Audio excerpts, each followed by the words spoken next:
Welcome back to A Habit Called Faith. We have a conversation today about parenting, which feels a little bit anxiety producing.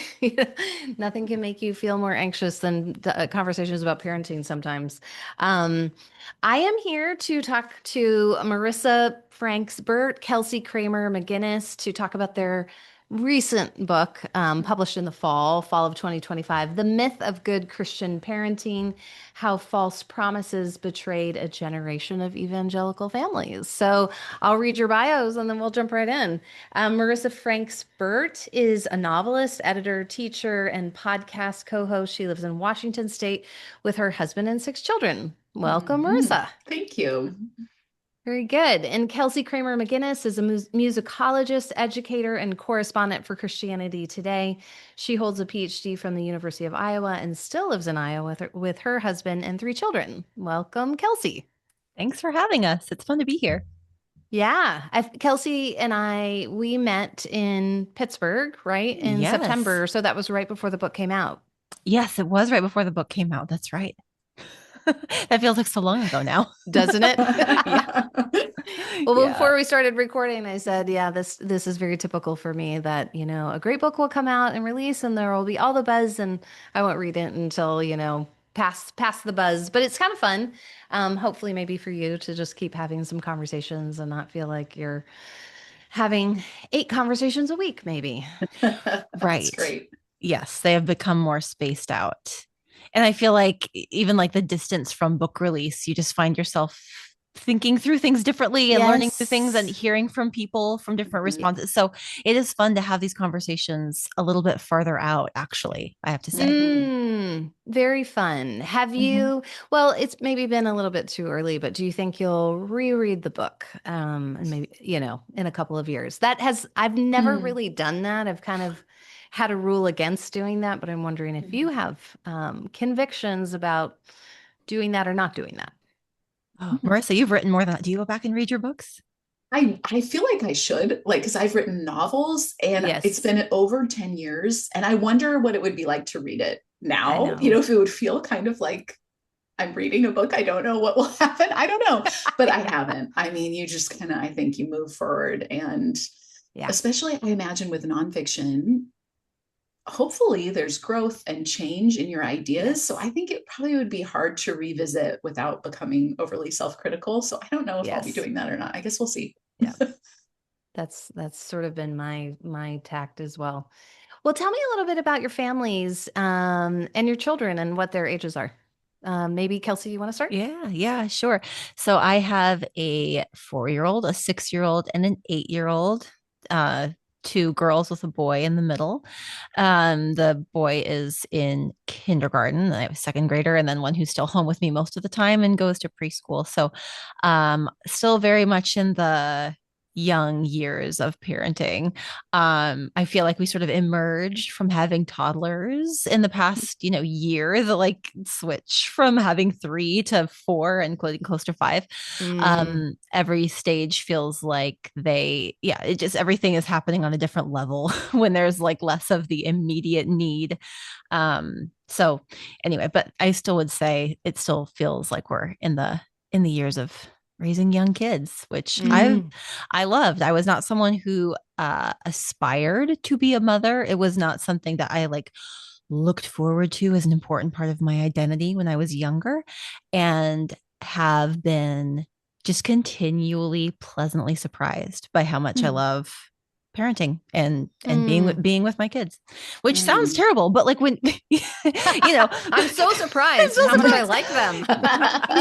But it was one of those things that I think for personality and I don't know, just for a number of complicated reasons, I just was sort of like, maybe I'll never have kids. Maybe I'll be this kind of more independent person who doesn't need that or something. I think as a younger woman, even like as a high schooler, there was a little bit of like, well, maybe being a good feminist is not doing those things, in a very nuanced and humble way.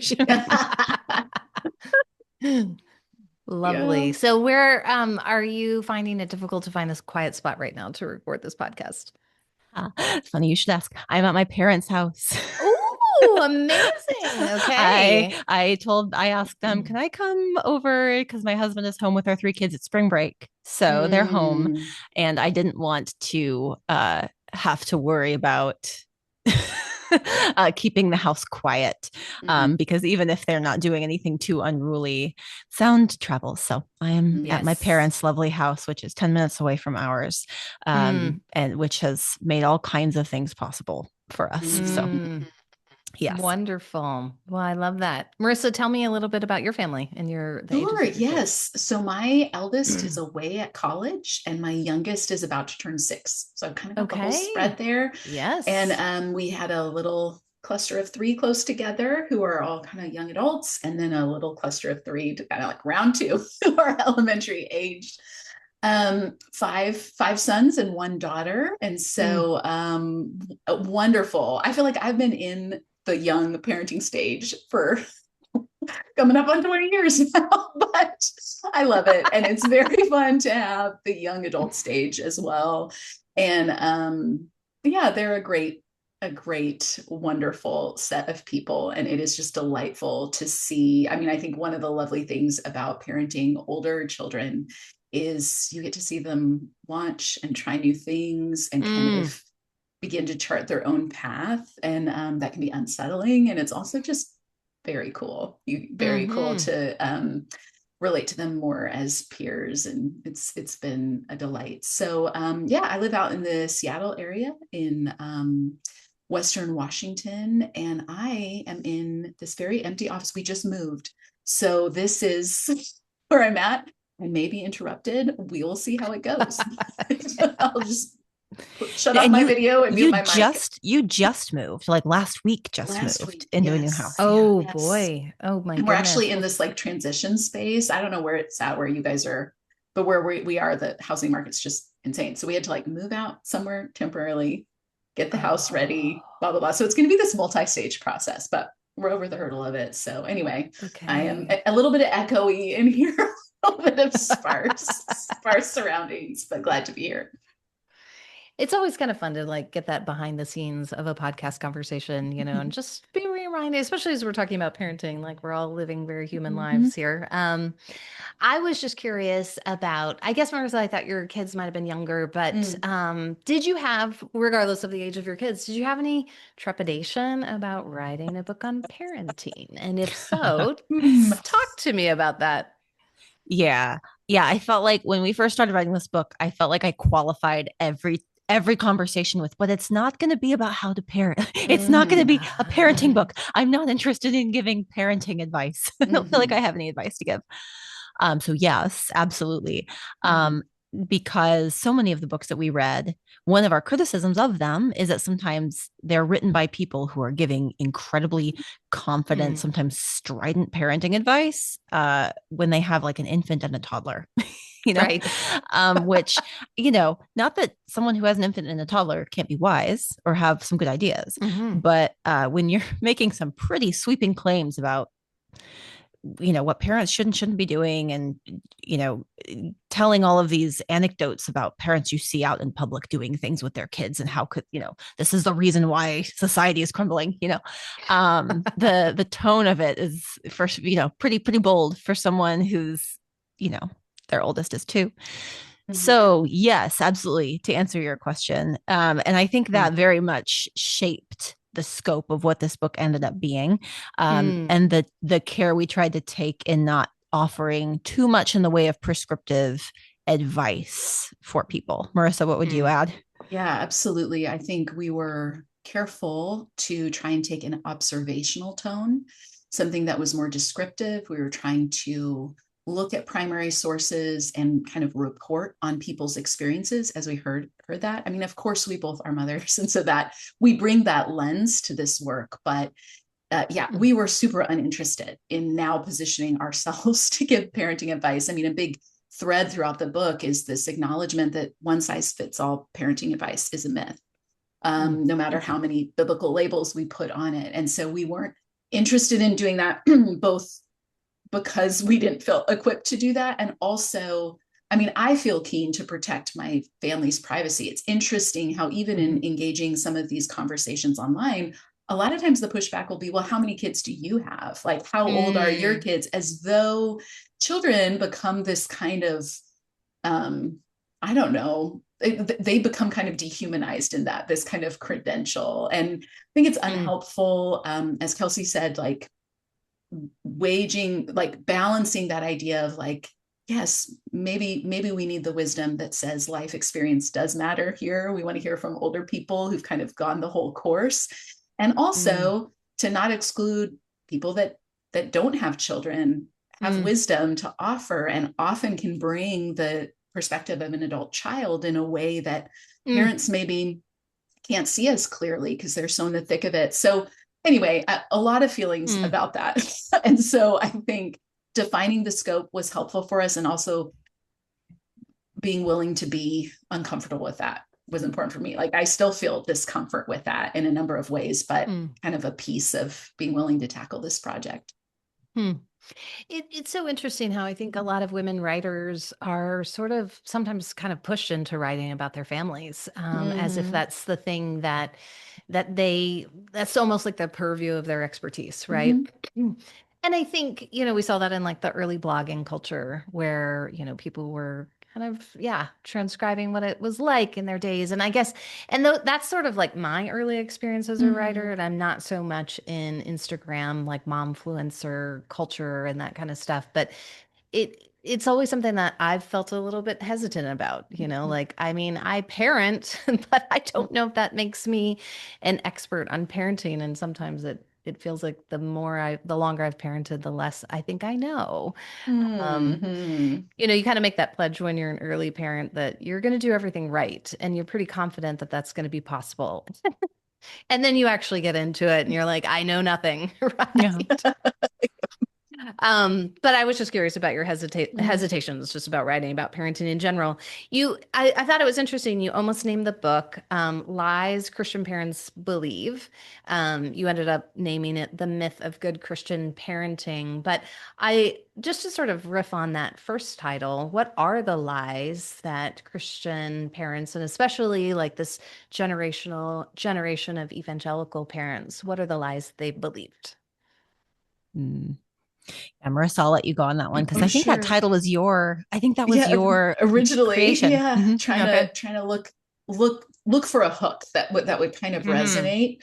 And I think, I mean, a big one, we kind of mentioned that there's this idea to get it right. There's this one size fits all path to parenting. If you can just find the blueprint, if you can find the biblical principles and apply them, you can kind of secure a desired outcome. And we call it in our book a prosperity gospel parenting approach. That's a central one. I think another central one we talk about is that parents stand in the place of God. They are, in a sense, God's representatives that speak with God-like authority over their children. This really leads to ideas about hierarchy, parental authority. It dovetails into other beliefs about instant, unquestioning obedience and the value of that.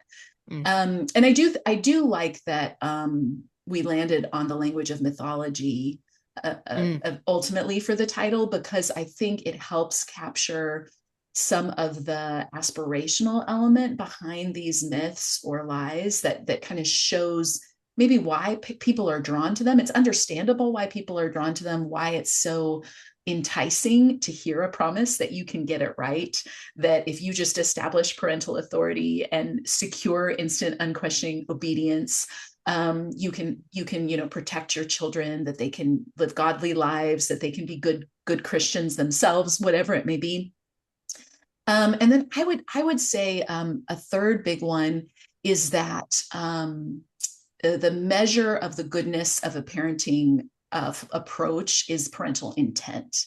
We came across this a number of times where parents understandably wanted to be evaluated by their intentions rather than impact of their actions, to sort of say, the common, we did the best we could, but we really wanted to honor God. That's why we did that. Or even kind of magical thinking around corporal punishment and topics like that. Like, we may not understand it. We can kind of reject the research showing harm because we believe God's word says this. And all of these sort of ideas are very understandable for devout people, people of faith, but they really dodge reckoning with consequences, that there are consequences to the choices parents make. And unfortunately, this is a myth that I think keeps families really stuck long term, because it can be very difficult. People are very ill-equipped to reckon with the harmful results of some of this teaching, because they trusted people who said they were parenting experts. And that can be really difficult to come to terms with. What would you add? What things would you add, Kelsey? Yeah, those are the big ones that come to mind. I mean, the formulaic piece, like the sort of prosperity gospel formula of a lot of these parenting resources, is so persistent and so attractive, I think, to parents. This sort of, if I do this right way, this biblical way, that, you know, I believe that the Bible can be applied in this way. So if I can figure out the formula, this person's giving it to me. If I do it right, then I will get this. I will get well-behaved children who are a testimony of God's goodness. There are all these expectations that you heap on top of it. It's so enticing, especially I think in the early years when parenting feels really high stakes, and it is high stakes and anxiety inducing. Yeah, that's a big one. And there are all these little these little myths that we talk about in the book too, that people kind of construct to explain things. Like Marissa mentioned, corporal punishment. There are these ways that people build up mythologies around what that is for. Like, you kind of start to understand children as programmable. Like, you can instill in them a worldview and program certain behavior, and that good behavior will translate then to obedience to God later. And we're not really promised that parents have that kind of control. But I think we deeply want that kind of control. And in some cases believe that we should have it. And I mean, speaking of high stakes, like I think about the stories of our own families of origin that we parent out of, you know, and my older brother, my only brother, actually committed suicide in his early 20s.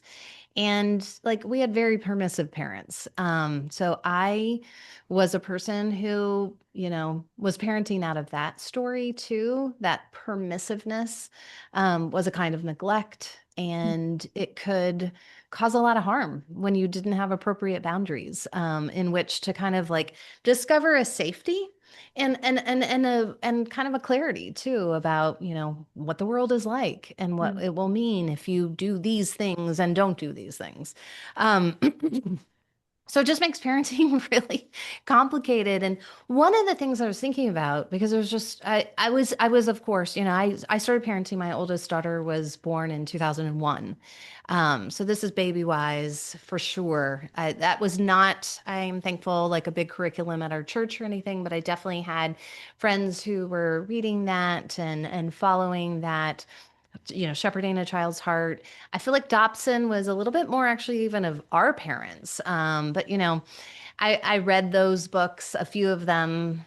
I don't remember Dare to Discipline being like extremely impactful or, you know, an anchor point for me for parenting, but definitely shepherding a child's heart.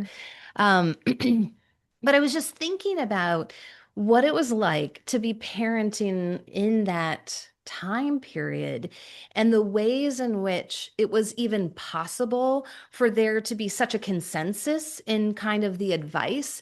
Whereas now we have, you know, so many more kind of media sources and so much more diffusion in terms of like the kind of access that we have and different parenting strategies. So I'm almost kind of wondering, do you think that we could ever reproduce the moment of this generation that you feel like was really impacted by these very significant and significantly successful books? Could we even reproduce that in our moment? Gosh, that's a really good question.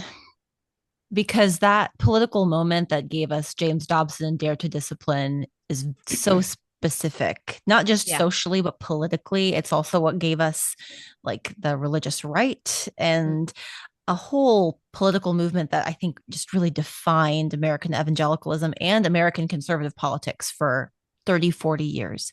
And in some ways, like, you know, we're still living in the aftermath of that.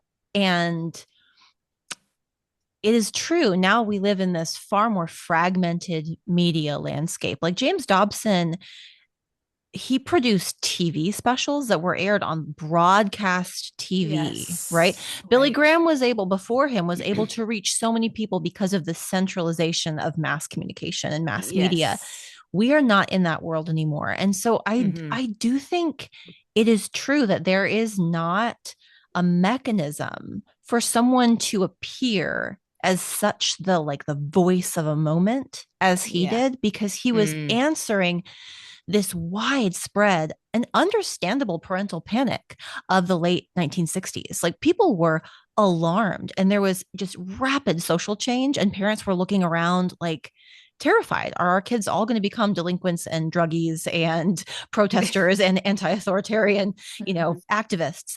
Everyone was really panicked. And there was a hunger for the message that he delivered, which was like, the kids these days need discipline. There was an appetite for that because people were afraid, and because they were looking around like, he's probably right. And they, I don't know that we have the kind of water coolery consensus around things that you could have back then. Now, I don't know that I don't think that means that there can't be some really powerful voices, but I do think, as we are more sorted and tribal, I think those voices are a little bit more tribe specific. Yeah. So, and I don't know if I think that's a good thing or a bad thing necessarily, but I do think that that there are more of them, and more concentrated in particular communities. One of my favorite writers about motherhood, Sarah Peterson, she writes about momfluencers. She talks about how motherhood itself has become ideological in ways that it wasn't before. And I think you see that in the way people go looking for experts that speak to their particular tribe, whether you're kind of looking for crunchy parenthood or disciplinarian parenthood or free range parenting, screen free parenting. You can find all those things. So that's a fascinating question to sort of think about. What is possible in terms of like a central, like a main character of the parenting sphere. Yeah. I mean, I think absolutely you see the echo chambers people can fall in, right? Algorithmic echo chambers. I resonate with what you're saying, Kelsey, about tribalism, right? Like, people can find, and we see the same advice recirculating, right? It's been rebranded in different ways.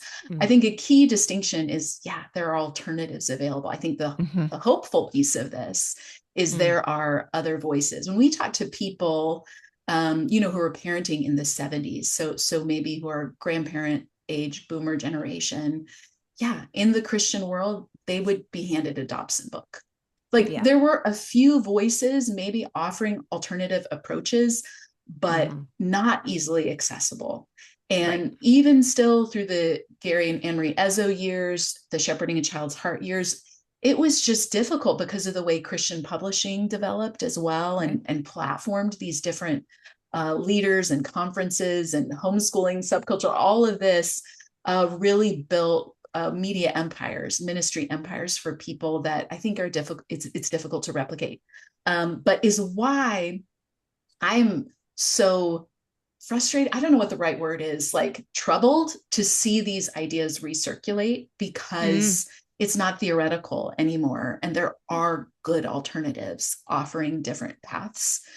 So when, Gen Z influencers or millennial parenting experts on Instagram are offering some of these same ideas, it's troubling, because we know where it leads. We have generations of people saying, this is what it was like. This is the regret I carry as a parent for doing this, or this is how it impacted me. People in their 30s and 40s who are raised by these ideas. Different landscape, but same myths pop up. I'm almost wondering, like, when you think about historically, like, we didn't even believe in childhood, for a large part of history. So it wouldn't have even, I mean, conceptually, how we even viewed the children in our family would have been so different, because we didn't have a conception of childhood in general. Do you think in some ways every generation just is inevitably going to, every generation of parents is going to realize, wow, there's now a new body of knowledge in some way, shape, or form, where whether it's a theological perspective or a scientific, understanding, or sociological, or just cultural. I mean, whatever it may be, is there a way that parents can actually kind of live without regret? I don't know. What do you think about that?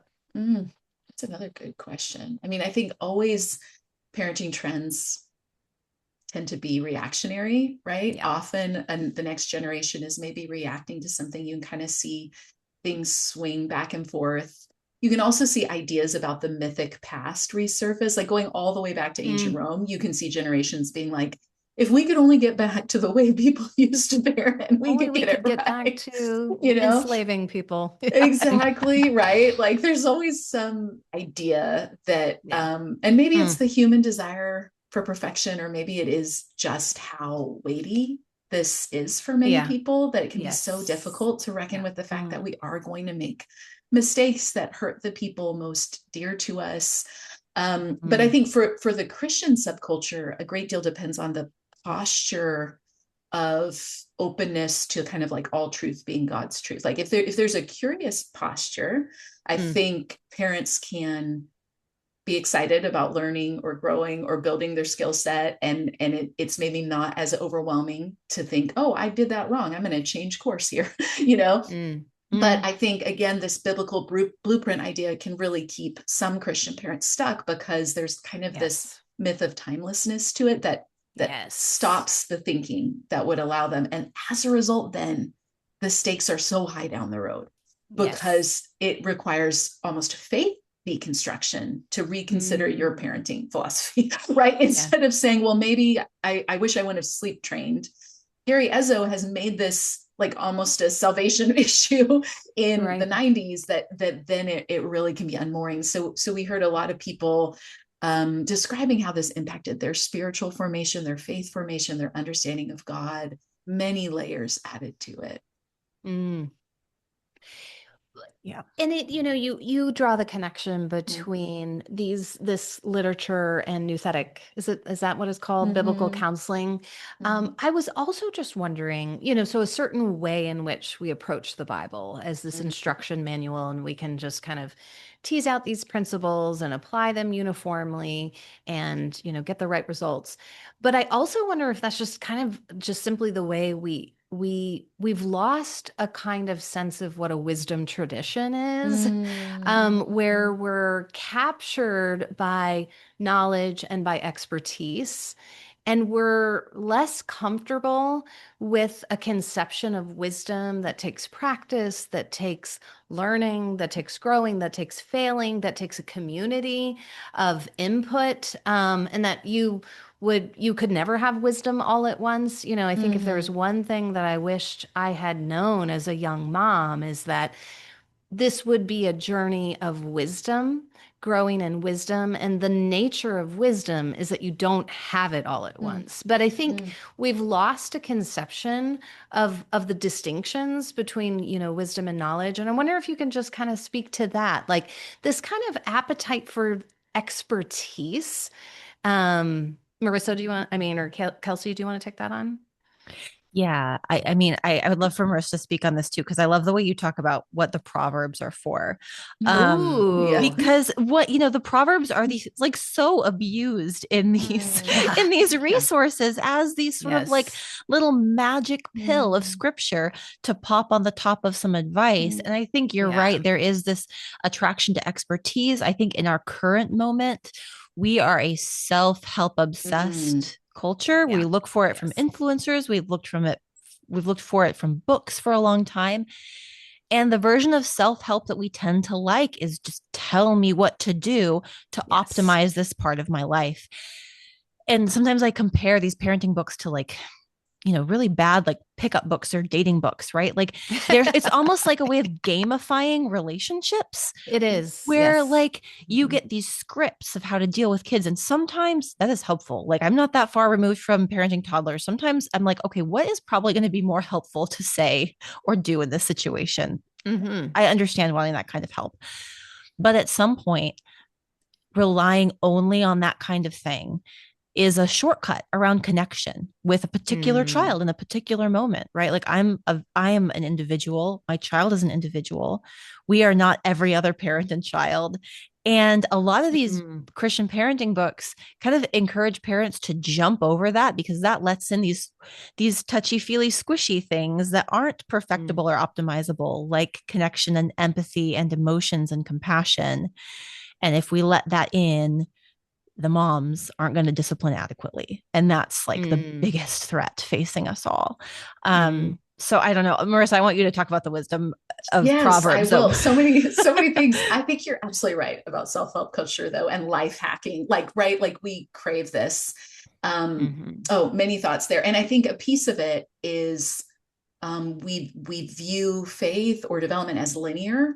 And so we're looking for like the quest of like, just tell me the path, how to get on it, versus like, I use this video game analogy, like the sandbox of like, you're just here, you're exploring, you're playing, it's creative world building, but we are very fixated on the quest. And I think depending on what corner of the church you've been formed in, that scales up to your understanding of what it means to be in relationship with God as well. Like to just figure it out and get it right, of, behave well, this all scales, versus this idea of incarnational reality that God is with you.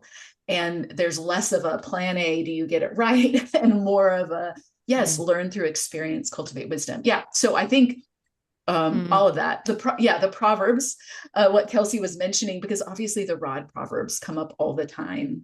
And they're a good example of the way scripture is often proof texted in parenting books to kind of cherry pick, give you these presuppositional ideas, which is really kind of almost tragically ironic, because the Proverbs is this book of wisdom literature written with the intention to cultivate wisdom. It's pulling from word pictures and examples from daily life in the ancient Near East. But the point isn't to replicate daily life in the ancient Near East. The point is that the listener cultivates wisdom. So it's really, we miss out when we take this as though they're either promises or these kind of plug and play ideas, because we're totally short-circuiting the actual point, which is to kind of sit with these concepts and allow them to cultivate wisdom. And also, I like what you said, Jen, about this happening in community, this happening in collaboration, like this growth of cultivating wisdom, which is something, I mean, which maybe could speak to the isolation a lot of modern Americans, parents feel, the desire to connect with an author of a book because they maybe don't have an embodied community or a generational community to speak to. They haven't maybe seen parenting model that they want to imitate in their community. So there are a lot of things that I think play into that. And it really adds a pressure cooker feeling to parents, particularly in the taxing years of young parenthood, of like, I just got to get this right. And we all just need to sleep. So let's just figure this out, which can keep them grasping for the elusive right way, and also can keep people from revisiting these things and reconsidering them, right? Because you kind of just breeze onto that. And then you're looking for the book that's going to tell you how to get through the tween years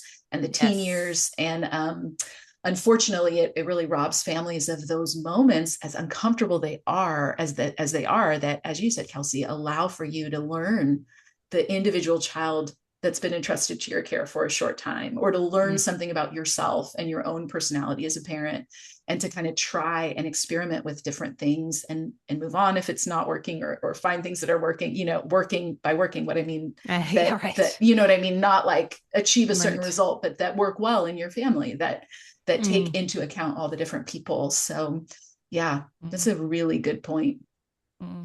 Community is such a paradox, isn't it? Because I think on the one hand, communal support is so important. And the other, just as I was just thinking, I'm like, how did this happen? How did this happen? And I thought about mass media. Like, it happened because we did have a way in which there was just a whole bunch of attention devoted. Like, somebody could co-opt that much attention in that kind of media landscape.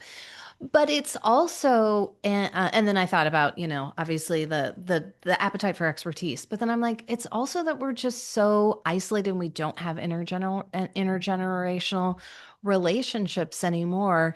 But the paradox is I think now it seems like we seek out communities that just validate our own kind of parenting, techniques or styles. And so is community today, is it possible? Like, first of all, how do we get intergenerational community? I mean, I think I'm going to say the church, but, how do we actively, I guess, seek that? But then how do we make sure that our communities just aren't sort of like self-reinforcing, where all of our assumptions are, go kind of unchallenged? Because I think that's what happened in the generation you're talking about. I would definitely say for me, no one was really talking about was spanking a good or an ill. It was just kind of like, yeah, I mean, you spank your kids. That's what the books tell you to do. And the books tell you to do it because they're reading the Bible in a certain way. So they're telling you that the Bible is telling you that too. I know that's like a big question, but the heart of it is community. How do we find kind of communities in which we can actually flourish and not be threatened if our parenting, like if someone else is parenting differently than us? Mm-hmm. Yeah, that last question, I think that is like probably the most pressing question for a lot of millennial parents is how do Mm, I sit in community with other parents and let their choices not be a critique of Mm. mine and let my choices not be a yes. critique of theirs. I think part of the draw of some of these resources was that they seemed, in a way, they did away with that problem by saying this should all be uniform because you should hear the rules, Yes. right? Like, Right. and that kind of did away with this problem of needing to sit in communities with people who came to different conclusions about homeschooling, phones, TV choices, Yes. dating, all of those things, right? It was sort of like, here is how this works in our community. And that is also an enticing thing, I think, for parents. Mm, And I mean, I don't have a great answer to that, except that I think one of the only places where you can find that now is the church. And not every church, but like, I can't think of another place where that kind of built in like mm, friction and messy intergenerational community can happen right now, or at least happens consistently without like a heavy lift of effort and mm. um maybe in like a very small close knit town, but those are, you know, few and far between now as well. And so Right. I think that's, I mean, I'm just going to spin out about this question now because that it's a question I think about all the time is how Yes. do I live in like authentic, loving, peaceful community with parents who are doing things differently than me? Yes. And I Mm, don't think the answer is demanding uniformity. Um, I think the answer is like a really radical kind of inclusivity and a radical inclusivity with an eye toward children and what it means to be truly welcoming to children and in the fullness of who they are as human beings and not sort of mm, demanding that they be little adults and finding ways to make church communities these radically inclusive, sometimes uncomfortably inclusive spaces. mm, I think some of the choices that we have made around the way churches are organized and the way Sunday morning worship happens makes that harder, mm, but it can make it easier. I do a lot of reporting on worship practices, and I love mm, talking to churches about things that they are doing to become these radically open places where children are welcomed and the interjection of childlikeness is not like an affront to the community. mm, um so anyway, sorry, that's a lot of thoughts. Marissa, what would you have to say? Because mm-hmm. I'm just Oh, stuck on that's that question. I'm just stuck it's on so that question. good. Yeah, I mean, I do think embodied relationship with people is central to retaining the humanity of people, which really takes this stuff out of the realm of theoretical ideological ideas, which can lead to Mm, this it's dehumanizing, but also this sense of superiority of like, I'm doing it the right way and others are doing it the wrong way. And it's easy to write off faceless people or yeah. make conclusions about people's motives for what they're doing if it's abstract. So I do think embodied community really does, it's like the oil and water to that. It really just scatter some of that easy insider outsider group superiority. And I think there's potential in our virtual communities as well if we can intentionally make sure we are seeking out alternative perspectives and really intentionally doing that. And I think it's helpful to us, not just in the sphere of parenting, right? It's an active pushback against that continual pull to a kind of fundamentalism that would really be looking for these either or metrics, and grows our tolerance, particularly if we've been formed in those faith communities. And I think a number of people in this generation, the people who are reading our book, probably have. It is not a muscle we learned to exercise in our families, where it was like instant unquestioning obedience, do it the right way. In our churches, where that's how the church family operated. In our communities, it is difficult for us to tolerate difference, to welcome difference, to make space for it, and to be uncomfortable and be okay. I felt it just last week. There was a book circulating, and I felt the resistance to trying to offer some disclaimer before recommending a book, to make sure everyone knows I don't agree with everything, but like kind of the things we tie ourselves in knots to, because we really have been formed to this kind of idea of uniformity, that we all have to see it the same way. We all have to kind of arrive at the same way because we've put such weight on our understanding of it, like the correct biblical way. And I think we have to actively push back against it in our real world communities. Yes, there's such opportunity in the church for that, and also in our virtual communities, because I think that's a way that can help us maybe learn to grow some of those muscles as well. And then we can practice it across the board. But great questions. It makes me also kind of draw I don't know, just like a connection to like our media environment, which, Neil Postman talks a lot about, like information losing context, that with the telegraph, at first it's the telegraph and you can send a message to a distant place, and that's not your, it's just this piece of information that kind of arrives, and it's not really actually meaningful to you in any kind of personal way. But I just feel like we see that in discipleship in the church, where we don't teach people how to think contextually about their own discipleship. So then it makes sense that we're not able to think contextually about our parenting, that we imagine that there will just be this like perfect formula handed down from heaven, and it will work for everyone, which just only can make sense if you are not admitting the importance of context, right? The context of your own family, the context of each child and who you are. And another thing I wish I'd learned a lot earlier, But I think though about I think about parenting in general, that everyone is experiencing it as a source of anxiety, right? I mean, the Surgeon General is saying, like, be warned, this is going to be dangerous to your mental health trying to raise little humans. And I wonder what you make of the idea that there are inherent anxieties for Christian parents because there are these really high stakes. But then how do we kind of grasp that Christian parenting could actually be the least anxious kind of parenting? How would you speak to that? I want to hear from the parents of older kids first. Oh man, my kids, they keep me awake, we need to hear from the kids of the parents of kids. Let me tell you. I mean, I tend to think a big piece of this for Christians is tied into our view about God.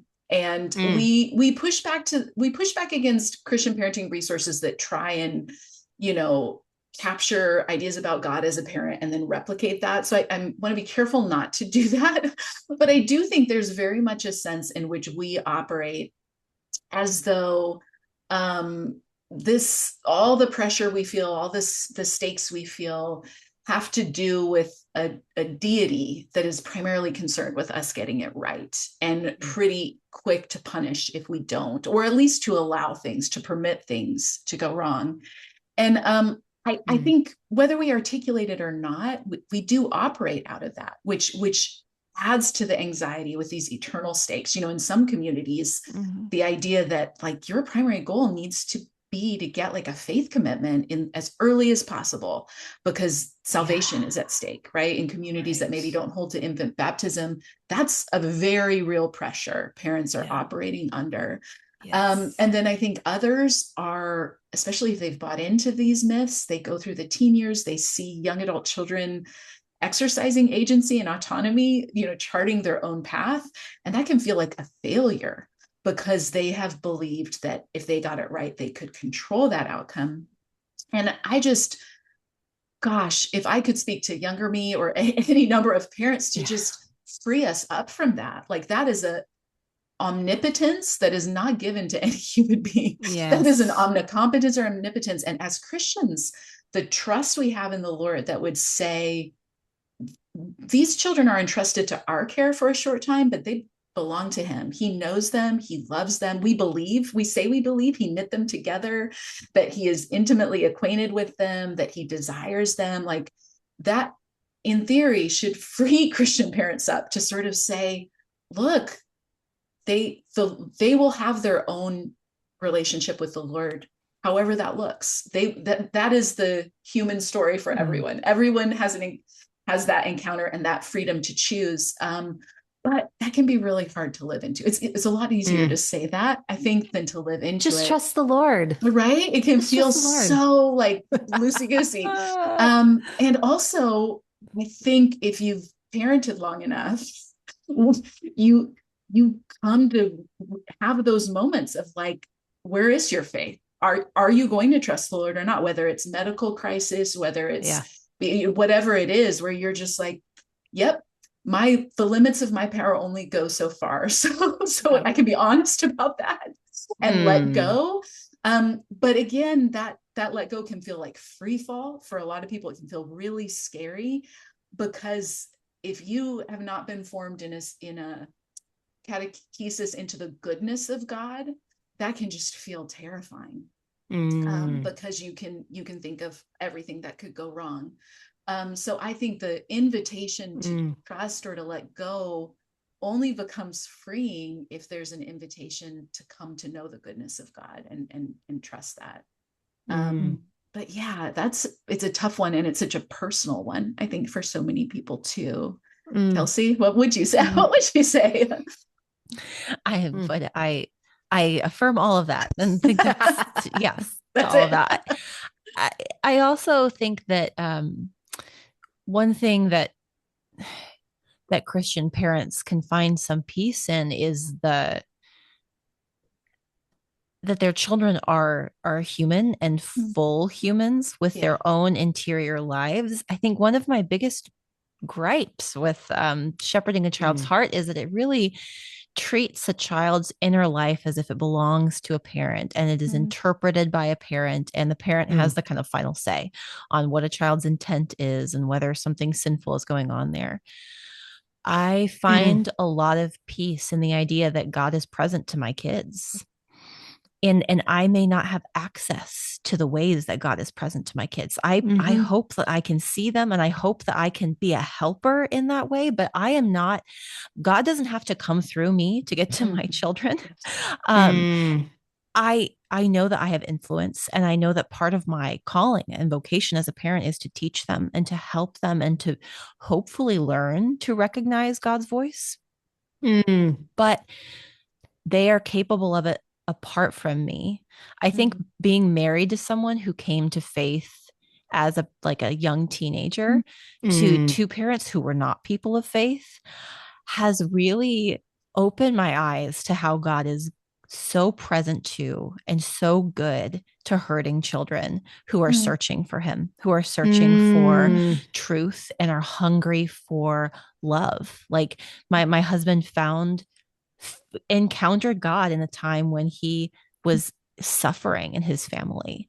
And through like the most awkward, bizarre encounters with some of his awkward, bizarre preteen friends, came to faith, and God was real to him. And I find so much comfort in that.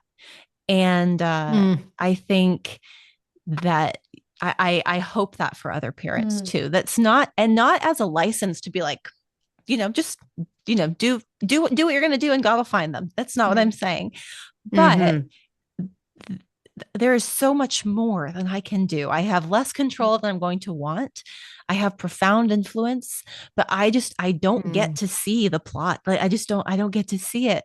And so I have to make loving, ethical, kind decisions as I can. And I find that freeing. Thank you for sharing such an encouraging story. Yeah, last question. As I was reading this book, and I'm in a different place in my parenting. My oldest is 25 and my youngest twins are 18. Not quite launched, a few more months for that. And I was just thinking about, this generation of parenting and I would consider myself a part of this generation that thought, like, yeah, you need your kids to be perfect. You really are very much in charge of nurturing them into like obedient, faithful disciples of Jesus. And I think that, I think it's a both and, right? It's kind of a both, like, yes. And, I'm not completely in charge of that in the ways that maybe I imagined when I was young. And so we needed to be more gentle and gracious toward our children. And I wonder if you would speak to children now who've like grown up and they've been parented in ways that they now look back and say that was really harmful. And I don't think my children would say that. So I'm thankful for that. And it's not as if we haven't had to make repair in certain ways. And I think actually all kids and all parents will always have to make repair because that's what it means to be human, Yeah. Every day we pray the Lord's Prayer and we say, forgive me my sins, as I forgive those who sinned against me. So it's just sort of an expectation. But I do think that there are very severe standards leveraged against parents in a similar way that there was a severity against children.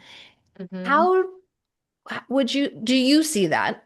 And maybe I see that, because I'm afraid, like, well, don't hold me to that severe and strict standard, But, you do see so much estrangement from between adult children and their parents for a variety of reasons. So I guess I'm wondering about how do we grant, the real impact of harm and learn to forgive and make repair. Because I do think both are possible.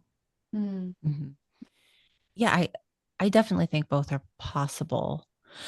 I've seen a couple think pieces recently that are like, we're living in this moment of flippant estrangement, like too many kids are going no contact willy-nilly with their parents, and I think that's overblown. I mean, I could be wrong, but I think that's overblown. I don't think that there is this mass movement of people going no contact with their parents for comfort and convenience, just over small things. I don't think that's a real thing.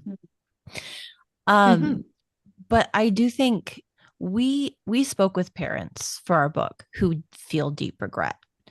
And we spoke with people who are no contact with their parents.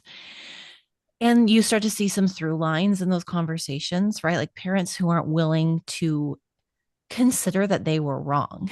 Right? When you've been taking advice from people who say, I'm not telling you my opinion, I'm giving you God's way, right? Like if you become so convinced of that, you cannot admit that you might have been wrong. Right. Yeah.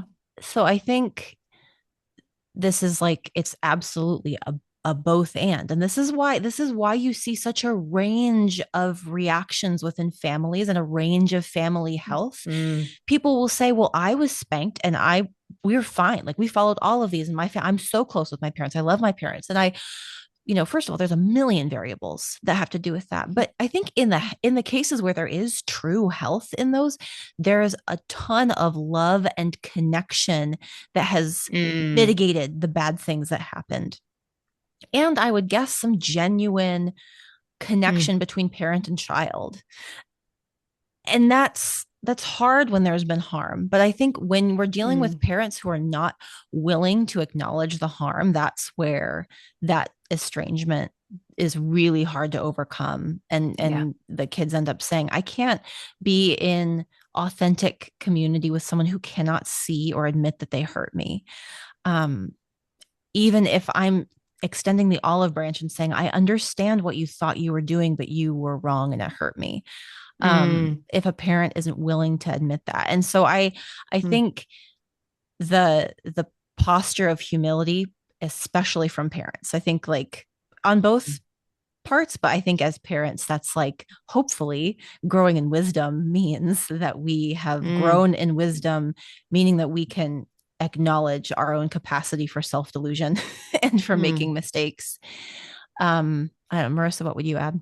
Yeah, I would echo all of that. I think you can't move forward until there's been an honest naming of what happened. And I think there's, in these moments of inauthentic connection or estrangement, there are a generation of adults who have very young parts of them that are crying out to be affirmed and validated, because a lot of this happened behind closed doors. And so to any of those people listening, I would say, look, I believe you. We have read enough primary sources at this point to say that if people followed this advice to the letter, didn't mitigate in different ways, or exacerbated in some ways, children were abused in God's name. They were hurt, with long-term impact. It was incredibly destructive.